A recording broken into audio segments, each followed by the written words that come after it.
Now, it's also reported that last year 5,000 people came to Ireland seeking asylum without documentation or on false documentation. Now, that's incredibly wrong as well. And the government isn't cracking down in terms of making the process stricter so that doesn't happen in future. We really need to get to grips with that element of the asylum process. And then the end element of this process is mind-boggling, Minister. It's absolutely incredible.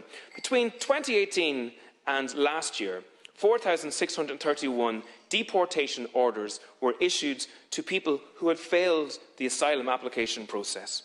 So, as of last year, 3,887 of those people who had received deportation orders had not left the country. Indeed, the government had no understanding of where they were. So what the government is actually presiding over at the moment is a voluntary deportation order system. That's incredible, given the pressure that we're under as well.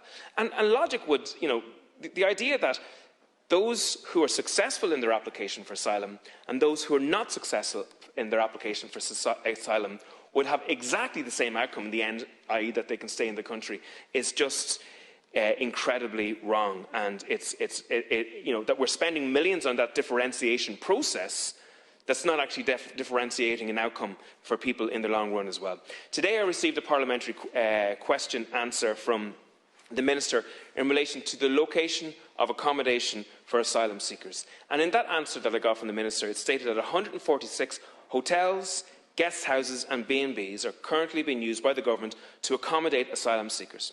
Now, in the totality of other locations, there's only 33 other locations that are being used.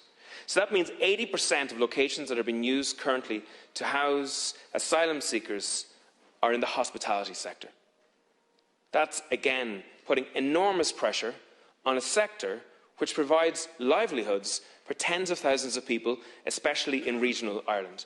There are many downstream tourism businesses that are dependent upon throughput of tourists in those hotels and guest houses and B&Bs for their living to be made, to be able to pay their rents, to be able to pay their mortgages, to put food on the table for the children.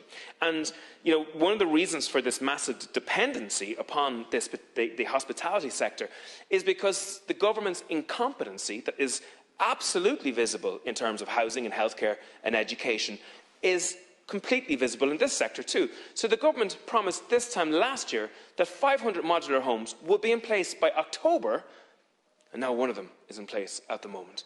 85% of the pledged homes for Ukrainian refugees were never activated by the state. 500 buildings that Roger O'Gorman identified last April, today only a dozen of those are in use. Over 30 buildings that the government actually bought for asylum seeker accommodation, only 3, we understand, currently are in use. So there is major